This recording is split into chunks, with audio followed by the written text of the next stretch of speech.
रेणुका की शादी को 1 साल हुआ था। शादी के बाद पहले बच्चे को लेकर वो बहुत उत्साहित थी। रेणुका अपनी डिलीवरी के पूरे टाइम पर थी। बस लड़का हो जाए फिर तो 51 रुपए का प्रसाद चढ़ाऊंगी। माँ, मैं तो मंदिर में कम से कम 5,000 रुपए का चढ़ावा चढ़ाऊंगा। मुबारक हो सर, आपकी वाइफ ने एक प्यारी सी बेटी को जन्म दिया है। क्या बेटी हुई है? ठीक है सिस्टर, ये खबर देने के लिए शुक्रिया। क्या सर, कोई मिठाई वगैरह नहीं, बस ऐसे ही सूखी बधाई मिलेगी। गिरीश 250 ग्राम बूंदी के लड्डू लेकर मुंह मीठा करवा दे।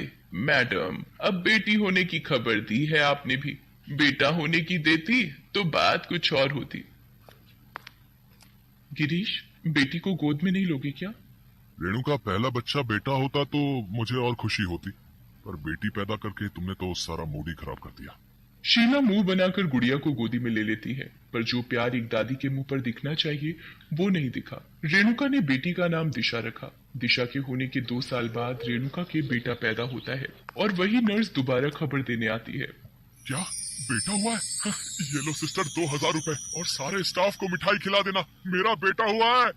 हाँ बेटा, आज मैं बहुत खुश हूँ। मुझे तो बस जल्दी से अपने पोते का मुंह देखना है। आज भी इनके जैसे लोग दुनिया में घूम रहे हैं जो बेटा बेटी को एक समान नहीं मानते। शीला और गिरीश बेटी दिशा और बेटे समीर में बहुत फर्क रखते थे। समीर पढ़ने में बहुत कमजोर था, पर दिशा उतनी ही होशियार थी। एक दिन, माँ मुझे स्कूल का प्रोजेक्ट बनाना है, मुझे कुछ पैसे चाहिए थे सामान लाने के लिए। रुक, मैं तेरे पिताजी से मांगती हूँ। सुनो, दिशा को स्कूल के काम के लिए कुछ पैसे चाहिए थे, जरा दे देते तो। रेणुका, तुम्हें पता है ना आजकल कितना मंदा चल रहा है, कहाँ से तू पैसे? और इसका क्या है, ये तो बस फालतू के पैसे तुमसे ले जाती है और सहेलियों के साथ चाट पकौड़ी खाने में उड़ा देती है। मेरे पास नहीं है पैसे। पिताजी, मुझे एक दोस्त के जन्मदिन की पार्टी के लिए घूमने जाना है, क्या मुझे 200 रुपए मिल सकते हैं? हाँ हाँ बेटा, क्यों नहीं, जितने मर्जी रुपए ले लो, आखिर मेरा सब कुछ तुम्हारा ही तो है। समीर बेटा, ये ले 100 रुपए मेरी तरफ से भी रख ले, हमारा पोता किसी से कम थोड़ी ना है। बेटा बेटी में ये फर्क देखकर दिशा रोती हुई अपने कमरे में चली जाती है। रेणुका दिशा के पास आती है। दिशा, ये ले पैसे और जाकर प्रोजेक्ट का सामान ले आ। दिशा सामान लेने चली जाती है।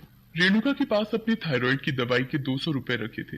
वो वही रुपए दिशा को दे देती है और मन ही मन अपनी बेटी के प्रति भावुक हो जाती है। इसी तरह से दिन बीत रहे थे। एक दिन, समीर तू फेल हो गया, कितनी बार समझाया था पढ़ ले नहीं तो पछताएगा। दादी देखो ना, माँ मुझे मार रही है, बस फेल ही तो हुआ हूँ।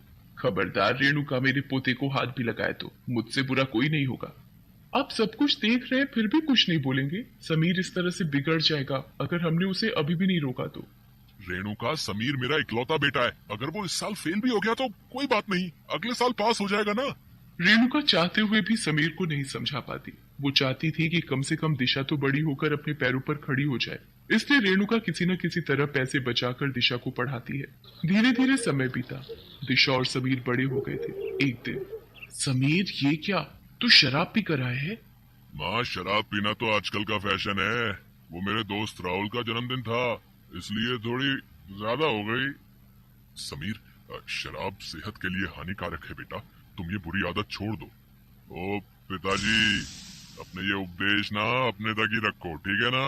आपकी अब उम्र हो गई है, आपको क्या पता दुनिया कितनी एडवांस हो गई है? समीर लड़खड़ाता हुआ अपने कमरे में चला जाता है। मुझे तो समीर के भविष्य को लेकर चिंता होती है, पता नहीं क्या होगा। रेणुका को जिस बात का डर था वही हुआ। उसी वक्त कुछ लोग गुस्से में घर पर आते हैं। चलो रे चलो, सारा सामान उठाकर बाहर फेंको। क्यों बे समीर, 40 लाख रुपए लेने का तो तुझे बड़ा शौक था, चल अब घर खाली कर। ये सब क्या है? आप लोग कौन हो जो ऐसे हमारे घर में घुस आए हो और सामान फेंक रहे हो?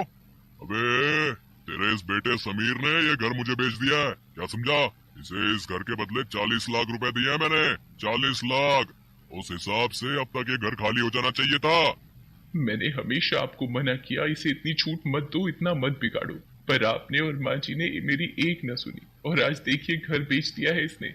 दिशा चुपचाप किसी से फोन पर बात करती है। आप लोग बिना किसी कानूनी नोटिस के हम इस घर से नहीं निकाल सकते। तू सिखाएगी हमें कानून है? बढ़िया ही कानून सिखाने वाली। तेरे भाई ने ही बेचा है ये घर पूरे 40 लाख में मुझे, समझी क्या? व्यक्ति जैसे ही दिशा पर हाथ उठाने लगता है तभी एक आदमी तेज आवाज में, रुक जाइए, आपकी इतनी हिम्मत? शहर के सबसे बड़े सीनियर एडवोकेट मिस्टर जयचंद का नाम तो सुना ही होगा आपने। ये उनके अंडर एक यंगेस्ट सीनियर लॉयर मिस दिशा है, आप इनकी तरफ आंख उठाकर भी नहीं देख सकते। आप इन्हें घर से ऐसे नहीं निकाल सकते।